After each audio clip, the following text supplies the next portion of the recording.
నీకు అభ్యంతరం లేకపోతే మా హస్తినాపురంలో ఉండు, నీకు అపూర్వ భవనం ఇస్తాను, నా భవనంతో సమానమైన భవనం ఇస్తాను, నీ కుటుంబానికి అది ఇది అని కాకుండా సకల సంపదలని రాసులుగా చేరుస్తాను. ధన సంపద, ధాన్య సంపద, రత్నాల సంపద, ఆసనాలు, వాహనాలు ఒకటేమిటి అన్నీ కూరుస్తాను. మా వాళ్ళని మాత్రం మా వారసులనుగా తయారు చెయ్యి. నేను ఎటువంటి వాడినో నన్ను మించిన వాళ్ళు అవ్వాలి, అందుకే తన వారసులుగా చేయమన్నాడు ఆయన. భీష్ముడి లాంటి వాళ్ళు ఆ రోజుల్లో ఎవరూ లేరు. అందువల్ల భీష్ముడు నాకు వారసులు అయ్యేలాగా వీళ్ళని తీర్చిదిద్దామనగానే సంతోషంగా అంగీకరించాడు. చిత్తం తెలుసా, ఏ వ్యక్తి ఎవడి స్వభావాన్ని బట్టి వాళ్ళ స్నేహితులను ఎన్నుకుంటారు. అశ్వత్థామ రావడంతో దుర్యోధనుడితో స్నేహం మొదలైందిట. అంటే వాళ్ళ బుద్ధిలో ఒకటి కొంచెం ఇంచుమించుగా. అశ్వత్థామ అవడానికి రుద్రాంశతో పుట్టిన ఎందుకో తెలియదు దుర్యోధనుడు అంటే విపరీత ప్రేమ. దుర్యోధనుడికి అశ్వత్థామ అంటే పక్షపాతం. దుర్యోధనుడు అంటే రాజకీయం అనుకోండి, కానీ అశ్వత్థామ అలా కాదు. ఎందుకో అతను చూడగానే ఆ రూపము, ఆ ప్రవర్తన ఆకర్షించాయి. అప్పటి నుంచి అశ్వత్థామకి గురుపుత్రుడు అనేటటువంటి బిరుదు పోయి దుర్యోధన మిత్రుడు అనే పేరు వచ్చేసింది. అంత మైత్రి ఏర్పడింది వాళ్ళకి. ఇంకక్కడి నుంచి ద్రోణుడు వీళ్ళందరినీ గంగానదీ తీరానికి తీసుకెళ్ళాడు. ఎప్పుడు ఊళ్ళో విద్యలు నేర్పకూడదు, అందులో ఆయుధ విద్యలు. అందుకని గంగా తీరంలో ఓ పెద్ద అరణ్య ప్రాంతంలో గుడిసెలు వేయించి, తాత్కాలికమైనటువంటి పర్ణశాలలు వేయించి అక్కడ ఈ శిష్యులందరినీ చేర్చి మీ అందరికీ విద్య నేర్పుతాను. ఈరోజు అష్టమి, అష్టమి నాడు విద్యారంభం చాలా మంచిది. పైగా ఈరోజు రోహిణీ నక్షత్రం కూడా ఉంది. మీకు విద్యను నేర్పే ముందు నేను ఒక చిన్న కోరిక కోరతాను, ఆ కోరిక తీర్చే వాళ్ళని నా అంత వాళ్ళుగా చేరుస్తాను అనగానే ఏమిటండి అన్నారు వాడు. నేను ఒక దక్షిణ అడుగుతాను, మీ విలువిద్య పూర్తయ్యాక నేను కోరిన దక్షిణ మీలో ఎవరిస్తారో చెప్పండి, ముందుకు రండి అన్నట్ట. ఒక్కడ మాట్లాడితే ఒట్టు. నిజంగా గురువుగారు అడిగినటువంటి దక్షిణ ఇస్తాము అని ఉంటే ఈ జన్మలోనే మోక్షం వస్తుంది. అసలు గురువులు అవతల వ్యక్తి మీద ఎంతో అభిమానం ఉంటేనే నువ్వు నా దగ్గర ఉండరా బాబు అంటారు. అవతల వాడికి పూర్వజన్మ పాపం ఏదైనా ఉంటే, కర్మ ఉంటే దూరంగా పోతాడు తప్ప జ్ఞాని ఎప్పుడూ కూడా ఒక్కసారి గురువులు పిలవడమే యోగం అనుకుంటాడు. అనేక జన్మల మహాపాపాలు ఉన్నవాళ్ళు గురువులకు దూరంగా పోతారట. ఎందుకంటే వాళ్ళకి తరించే యోగం ఉండదు కనుక. ఇంతమందిని సద్గురుడు ద్రోణుడు నా కోరిక ఎవరు తీరుస్తారంటే ఒక్కడ మాట్లాడలా. అర్జునుడు టక్కన ముందుకు వచ్చాడు, నేను ప్రాణమిచ్చైనా మీ కోరిక తీరుస్తాను. తల్లి కంటే, తండ్రి కంటే, దైవం కంటే గురువు గొప్పవాడని శాస్త్రం చెబుతున్నది. రోజు మనకు అదే కదా శాస్త్రాలు చెబుతున్నాయి. వందే గురు పదద్వంద్వం అవాంగ్ మానసగోచరం అని గురుస్తూ చెబుతోంది. అందుకే కబీర్దాస్ కూడా గురు గోవింద దోవు కడే కాకే లాగో పాయ్ బలిహారీ గురు ఆప్పునే గోవింద దియో బతాయ్. గురువు గోవిందుడు ఎదురుగుండా నిలబడ్డారట కబీర్దాస్కి ఎదురుగా. ఇద్దరి కాళ్ళల్లో ఎవరి కాలికి ముందు దండం పెట్టాలి అనిపించింది ఆయనకి. ఒక్క క్షణకాలంలో గోవిందుడికి దండం పెట్టలా, గురువు గారి కాళ్ళకి దండం పెట్టాడు. ఎందుకని? అసలు గోవిందుడు అనేవాడు ఉన్నాడని, గోవింద అనే శబ్దం ఉందని ఈ గురువు లేకపోతే నాకు ఎవరు చెబుతారు? కాబట్టి గురువు స్థానం అన్నిటికంటే గొప్పది. ముందు గురువుకి నమస్కరించాకే గోవిందునికి నమస్కరిస్తానన్నాడు. జ్ఞానులు ఎప్పుడు అలాగే చేశారు. అనాదిగా ఈ ప్రపంచంలో గురుస్థానం చాలా గొప్పది. ఒక్క గురువుని ఖచ్చితంగా పట్టుకుంటే, ఆయన చెప్పినట్టు వింటే ఇంకా పునర్జన్మ ఉండదు, ఈ జన్మలో సకల శుభ పరంపరలు పొందుతాం అని గురువుగారి కాళ్ళ మీద పడి మీరు ఏం చెబితే చేస్తాననగానే ఇదిగో నేను నీకు అభయం ఇస్తున్నాను. నీ కాలములో నీ సమవయస్కులలో నిన్ను మించిన విలుకాడు ఉండడు, నీకు మహాప్రశస్తి వస్తుంది. ఏకైక ధనుర్విద్య నైపుణ్యం కలిగిన వాడు అర్జునుడనే పేరు ప్రపంచవ్యాప్తం అయ్యేలా చేస్తానన్నట్ట. దాంతో అప్పటి నుంచి ఆయనకి అదొక పెద్ద గురువుగారు మాట ఇచ్చారు కదా, నిలబెట్టుకోవాలిగా, అలా నిలబెట్టుకున్నాడు. ఓ అద్భుతంగా వాళ్ళందరికీ రకరకాల విద్యలు నేర్పాడు ఆయన. ఈట విసరడం కొందరికి, ధర్మరాజు గారికి ఈటలతో యుద్ధం చేయడం బాగా వచ్చు. భీముడికి గదాయుద్ధంలో ఎక్కువ ఆసక్తి, దుర్యోధనుడికి భీముడికి గదాయుద్ధం, అర్జునుడికి ధనుర్విద్య. ఇలా ఎవరికి దేని మీద ఆసక్తి ఎక్కువ ఉంటే అది ఎక్కువ నేర్పాడు. కానీ అందరూ ధనుర్విద్య నేర్చుకున్న వాళ్ళు, గుర్తుపెట్టుకోండి. మహాభారత యుద్ధం అంతా ధనుర్విద్యే ప్రధానం. కాకపోతే మధ్య మధ్యలో వాళ్ళకి ఇష్టమైనటువంటి ప్రత్యేక ఆయుధాలతో యుద్ధం కూడా ఉంది. అశ్వత్థామకి భయం పట్టుకుంది. మా నాన్నగారికి పక్షపాతం ఎక్కువైపోయింది, నాకంటే అర్జునుడు ఎక్కువ చూస్తున్నారనుకుని ఒక రోజున వాడు వంటవాడి దగ్గరకు వచ్చి, ఇదిగో వంటవాడ, చీకట్లో మాత్రం అర్జునుడికి అన్నం పెట్టద్దు అన్నట్టు. అనగానే వంటవాడు తెల్లబోయి, అలాగేనండి మీ మాట కాదనండి అన్నట్టు. కాదండమే కాదు, నేను చెప్పిన మాట అర్జునుడికి చెప్పకూడదు సుమా, ఇది మనలో రహస్యంగా ఉంచాలి. అర్జునుడికి చీకట్లో అన్నం పెట్టకూడదు, ఇలా నేను ఆజ్ఞాపించానని అతనికి తెలియకూడదు. ఎందుకు ఏమిటని అడక్కు, అతనికి మాత్రం వెలుతురులోనే దీపాల మధ్యలోనే భోజనం పెట్టు, కరెంట్ ఆగిపోతే మాత్రం అన్నం పెట్టకు అనగానే అప్పటి నుంచి అతడు ఎప్పుడూ అర్జునుడికి కాగడాల కాంతిలో దీపాల కాంతిలోనే భోజనం పెట్టేవాడు. ఎవరు ఎన్ని ప్రయత్నాలు చేసినా పరమాత్ముడి యొక్క కరుణ ఒకటి ఉంటుందిగా. ఒక రోజున అర్జునుడు భోజనం చేస్తూ ఉండగా వాసవనందనుండు కుడువల్ భోజనం చేస్తున్నాడు. ఇంతలో హఠాత్తుగా పెద్ద గాలి వీచింది. అర్జునుడు భోజనం చేస్తూ ఉండగా పెద్ద తుఫాను గాలి వీచి మొత్తం కాగడాలన్నీ ఆరిపోయాయి. అర్జునుడు చీకట్లోనే ఇక్కడ ఆవకాయ ఉంది, ఇక్కడ మాగాయ ఉంది, ఇక్కడ పెరుగు ఉంది, ఇక్కడ పాయసం ఉంది అని గుర్తుపెట్టుకున్నట్టు ఎంతో పూర్వం ఒక్కసారి చూశాడు ఆయన. నిజానికి ఆయన వడ్డించుకోవాల్సిన అవసరం లేదు కదా, వడ్డించేది వంటవాడు. అయినా ఒంటరిగా భోజనం చేస్తున్న ఈయన చీకటి అయిపోగానే దీపాలు వెలిగించు అనకుండా ఆ చీకట్లోనే ఎక్కడే ఉన్నాయో గుర్తుపెట్టుకుని అవి వడ్డించేసుకుని శుభ్రంగా తిని ఆకు కూడా తీసి అప్పుడు ఒక ఆలోచన చేశాడు. చీకటిలో ఎక్కడో ఒకసారి చూసిన వస్తువుని గుర్తుపెట్టుకున్నానే, అలాంటప్పుడు చీకట్లో కూడా చూడకుండానే వస్తువుల్ని గుర్తుపెట్టుకుని బాణం ఎందుకు వేయకూడదు? శబ్దాన్ని బట్టి బాణాన్ని ఎందుకు కొట్టకూడదు? శబ్దభేదం ఎందుకు నేర్చుకోకూడదు?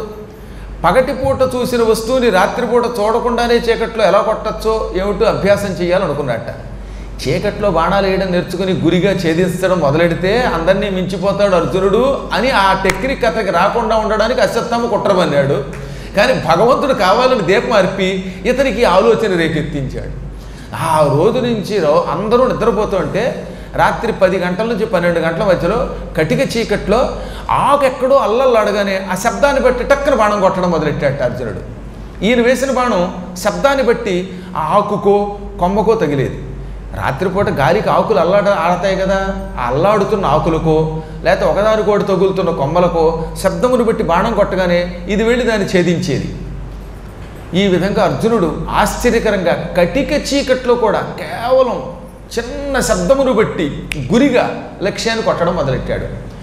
పాయక చీకటి యందును ఏయంగా నభ్యసించు నిట్టియడల్ కౌంతేయ ధనుర్జ్యాధ్వని విని ధీయుక్తుడు ద్రోణుడరుగు తెంచి ముదమునన్. కటిక చీకట్లో కూడా ఎంత అద్భుతంగా బాణాలు వేస్తూ విద్యాభ్యాసం చేస్తున్నాడు అర్జునుడు. ఒక రోజున రాత్రిపూట ధనుష్టంకారం చేస్తూ ఉంటే ఆ ధనుష్టంకారం విని అల్లెతాటి శబ్దం విని నిద్ర పట్టక ద్రోణాచార్యుడు ఇదేమిటబ్బా రాత్రి 12ంటికి 1 గంటకి కూడా ధనుస్సు నుంచి శబ్దాలు వినబడుతున్నాయి, అల్లెతాటి శబ్దాలు వినబడుతున్నాయి, ఎవరిది అని బయటకు వచ్చాడు.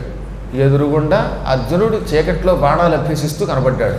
వెంటనే మతిపోయి ఏం చేస్తున్నావంటే చీకట్లో చూడకుండా శబ్దమును బట్టి బాణం వేయడం నేర్చుకుంటున్నాను అన్నట్ట. వెంటనే కౌగిలించుకుని పులకించిపోయి ఒరే నీకున్నటువంటి ఆసక్తి మా రోజుల్లో మాకు కూడా లేదు, ఇటువంటి శిష్యులు చాలా అరుదుగా ఉంటారు, ఎప్పుడు గురువుగారు వదిలేస్తాడా, ఈ దిక్కుమాల గురువు దగ్గర నుంచి వెళ్ళి పనికిమాలినాడు దగ్గర ఉద్యోగం చేద్దామా, ఎప్పుడు ఈ కష్టాల్లోంచి బయటపడిపోయి సుఖంగా నిద్రపోదామా అని చూసేవాళ్ళని చాలామందిని చూసాం. కానీ నీవు ఎప్పుడు సమయం వస్తుందా విద్యాభ్యాసాన్ని ఇంకా ఇంకా ఇంకా చేసి నైపుణ్యం పెంచుకుందామా అని చూస్తున్నావు. నీలాంటి శిష్యుడు దొరకడం నా అదృష్టం. నీకు ఈ ప్రపంచంలో ఎవ్వరి దగ్గర లేని అస్త్రములు కూడా ఇస్తాను. ఇక నీకు అస్త్రశస్త్రాలలో తిరుగులేదు. నీ శ్రద్ధ వల్ల నన్ను కూడా జయిస్తావు నువ్వు అని వరం ఇచ్చాడు ఆయన. ఆ విధంగా అర్జునుని ఇంకా తీర్చిదిద్దాడు ఆయన. సరిగ్గా వీళ్ళలా ఒక ఏడాది పాటు విద్యాభ్యాసం చేస్తూ ఉండగా ఒకనాడు ఆ పక్కనే ఉన్న అరణ్యంలో ఓ ఎరుకల రాజు ఉన్నాడు, హిరణ్యధన్వుడు. ఆయన కొడుకు ఏకలవ్యుడు. వాడు తండ్రిని వెంట పెట్టుకుని ద్రోణాచార్యుడి దగ్గరకు వచ్చి కాళ్ళ మీద పడి గురువుగారండి మేము కూడా బాణాలు వేయడం నేర్చుకుంటున్నాం, కానీ అస్త్రశస్త్ర విద్యలలో ఆరితేరాలంటే గురువుగారి కటాక్షం ఉండాలి. బాణములను శస్త్రములు అంటారు. మంత్రపూర్వకంగా ప్రయోగించేటటువంటివి ఉన్నాయే శతఘ్నుల వంటివి, అటువంటి అస్త్ర విద్య నాకు నేర్పండి అంటే అతడు అన్నాడు ద్రోణుడికి తెలుసు వచ్చినవాడి యొక్క మనస్సు ఏమిటో, అందుకని నాయన ఇది సుక్షత్రియులకి విప్రులకి తప్ప ఎవరికీ నేర్పకూడదని నా నియమం, నీకు నేర్పాలని పొమ్మన్నట్ట. సర్లేండి మీరు నేర్పకపోయినా మీ దగ్గరే నేర్చుకుంటాను అని ఈ ఏకలవ్యుడు అడవికి వెళ్ళి ద్రోణాచార్యుడి యొక్క మట్టి విగ్రహాన్ని ఒకటి తయారు చేసుకుని ఆ మట్టి విగ్రహానికే నమస్కారం చేసి గురుభక్తితో శస్త్రాభ్యాసం చేశాడు. గురి చూసి బాణాలు వేయడం నేర్చుకున్నాడు. ఇలా కొంతకాలం వాడు విద్య నేర్చుకున్న కాలంలో కౌరవ పాండవులు అడవికి వేటకెళ్ళారు. మహావీరులైనటువంటి వాళ్ళు అప్పుడప్పుడు ధనుర్విద్య నేర్చుకున్నాక మధ్యలో తమ విద్యా నైపుణ్యం పరీక్షించుకోవడానికి అడవికి వెళ్ళి క్రూర మృగాలను వేటాడేవారు. అలాగే కౌరవ పాండవులు ఒక వేట కుక్కల గుంపుని వెంట పెట్టుకుని అడవికి వేటకెళ్ళారు. ఆ కుక్కల్లో కుక్క దారి తప్పి ఈ ఏకలవ్యుడు ఉన్న చోటుకు వచ్చింది. ఏకలవ్యుడు ఆ సమయంలో బాణాలు వేసుకుంటూ ఉంటే కుక్క భౌ అంది. దాంతో వాడు గొళ్ళు మండిపోయి తీవ్రమైన బాణాలు, అది భౌమని నోరు తెరిచి మూసేలోపు దాని నోటి నిండా బాణాలు కొట్టాట. కుక్క అలా అని మళ్ళీ ఇలా మూసేలోపు బాణాలు కొట్టడం మాటలు కాదు, కానీ మొత్తం నోటి నిండా తీవ్రమైన బాణాలు కొట్టేశాడు. ఆ బాణములు గుచ్చుకుపోయి నెత్తురు కారుతూ ఆ నోరు మూసుకోవడానికి వీలు లేకుండా అయిపోయింది. అది నోటి నిండా ఏదో ఇంత ముద్ద కుక్కినట్టు కుక్కేశాడనమాట, కర్రల ముక్కలు కుక్కినట్లుగా. ఆ బాణములు నోటి నిండా గుచ్చుకొని నోరు ముయ్యలేక తెరవలేక గాయం పాలి నెత్తురు ఓడుతూ ఉన్న కుక్క పరుగు పరుగున కౌరవ పాండవుల దగ్గరికి వచ్చింది. దాంతో వాళ్ళు తెల్లబోయారు. ఒక కుక్క భౌ అన్న ఆ కాసేపట్లోనే ఇన్ని బాణములు నోట్లో కొట్టాడంటే వాడెవడో సామాన్యుడు కాదు, అసాధారణ ధనుర్విద్యా నైపుణ్యం కలిగిన వాడు అనుకుని ఆ కుక్కను తీసుకుని అది దారి చూపిస్తూ ఉండగా ఏకలవ్యుని దగ్గరకు వచ్చారు వాళ్ళు. ఏకలవ్యుడు అక్కడ ద్రోణాచార్యుడి యొక్క విగ్రహం పెట్టుకుని ధనుర్విద్యను అభ్యసిస్తూ కనపడ్డాడు వీళ్ళకి. వీళ్ళంతా అతన్ని నువ్వెవరివి, ఈ విగ్రహం ఎవరిది, నువ్వెవరి శిష్యుడివి, ఈ కుక్క నోట్లో బాణాలు కొట్టింది నువ్వేనంటే కుక్క నోట్లో బాణాలు కొట్టింది నేనేనండి, అది నా దగ్గరకు వచ్చి భౌ అంది, నాకు ఉసిగొచ్చింది, బాణాలు అలా కొట్టేశాను అన్నట్ట. ఇంతకీ నువ్వెవరివి? ఈ అడవిలో ఉండే నిషాదరాజు హిరణ్యధనువుని యొక్క కుమారుణ్ణి, ఏకలవ్యుణ్ణి, మా గురువుగారు ఈ ద్రోణాచార్యుడు, ఈ విగ్రహం అయిందే అన్నట్ట. వాళ్ళకి మతిపోయింది. అర్జునుడు చూశాడు. అందరికంటే ముందు పరుగు పరుగున ద్రోణాచార్యుడి దగ్గరికి వచ్చాడు. నాకంటెను మీకంటెను లోకములో అధికుడతి బలుండు ధనుర్విద్యా కౌశలమున నాతడు మీకు ప్రియ శిష్యుడటే అమిథ్యావచన. ఇది కొంచెం వ్యంగ్యం. మిథ్యావచన అంటే తిట్టే అవుతుంది, అంటే అబద్ధమాడేవాడా. అమిథ్యావచన అంటే ఎప్పుడు అసత్యం ఆడనివాడా. నువ్వెప్పుడు నిజమే పలుకుతావు, సత్యం పలుకుతావు అంటే అర్థం ఏంటి? నువ్వేమన్నావు ఒకప్పుడు, నీకంటే గొప్ప ధనుర్విద్యా నైపుణ్యం కలవాడు లోకంలో లేకుండా చేస్తానన్నావు. ఆ మాట నువ్వు నిలబెట్టుకోలేదు అని వ్యంగ్యంగా పలుకుతూ, నేను ఈరోజు అడవిలో ఒక వీరుణ్ణి చూశాను, వాడు నాకంటే మీకంటే లోకంలో చాలా గొప్పవాడు. మన దగ్గర అస్త్రాలు ఉండొచ్చు కాక వాడి దగ్గర శస్త్రాలు ఉన్నాయి. వాడు ఎంత అద్భుతంగా బాణాలు వేసాడు. కుక్క నోట్లో, తెరిచిన నోట్లో మళ్ళీ ముయ్యకుండా బాణాలు కొట్టగలిగాడు వాడు. ధనుర్విద్యా కౌశలంలో ప్రస్తుత కాలంలో అతనికి సాటి వచ్చేవాడు మరొకడు లేడేమో అని నాకు అనిపిస్తోంది. పైగా వాడు మీకు ప్రియ శిష్యుట్ట అనగానే అదిరిపడి ద్రోణుడు నా శిష్యుడా, నాకు తెలియకుండా ఎవడొచ్చాడు నడు అని తను వెంట పెట్టుకుని అక్కడికి వచ్చాడు. తీరా చూస్తే వాడు ఏకలవ్యుడు. ఒరే నాయన, ఇన్ని విద్యలు ఎలా నేర్చుకున్నావురా అన్నట్ట. మీ విగ్రహాన్ని మట్టితో చేసి ఇక్కడ పెట్టుకుని మీరే గురువు అని భక్తితో నమ్మి ఆ గురుభక్తితో నేర్చుకున్నాను అన్నట్ట.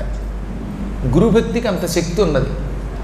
గురువుగారు పాఠం చెప్పక్కర్లా, కానీ గురువుగారి మీద భక్తి ఉంటే వాడికి ఏ శక్తి అయినా వస్తుంది అని నిరూపించాడు ఏకలవ్యుడు.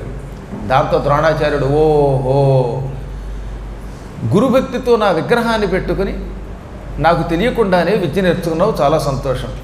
మరి నేర్చుకున్న విద్యకి గురుదక్షిణ ఇవ్వాలిగా, నేను అడిగిన గురుదక్షిణ ఇస్తావా అన్నాడు. వాడు టక్కన మరి వాడు మాట్లాడకుండా ఇస్తానన్నట్ట. మా అమ్మని అడిగిస్తానండి, ఈసారికి వదిలేయండి గురువుగారండి, ఆ తర్వాత వచ్చే ఏడాది చేస్తానండి అంటే వచ్చే ఏడాది గురువుగారు బతుకుంటాడో నువ్వు బతుకుంటావా? గురువుగారు దక్షిణ అడిగితే ఆన్ ది స్పాట్ ఇవ్వాలి, అంతేగాని ఎప్పుడో తర్వాత ఇస్తానంటే వాడికి ఎన్ని జన్మలు ఎత్తినా అది ఇంకా యోగం పోదు. అందుకని ఆ క్షణం ఏమన్నాడు, దానివల్ల లాభం కూడా ఉంటుంది. ఇవాళ కాకపోతే రేపైనా తాత్కాలిక నష్టం అనిపిస్తుంది, కానీ మనకు నష్టం కాదు, అది ఎప్పుడు శుభమే. ఈ కథ చాలా గొప్పదండోయ్. స్వస్తి ప్రజాభ్య పరిపాలయంతాం న్యాయ్యేన మార్గేణ మహీం మహిషాః గోబ్రాహ్మణేభ్యः శుభమస్తు నిత్యం లోకాः సమస్తాः సుఖినో భవంతు.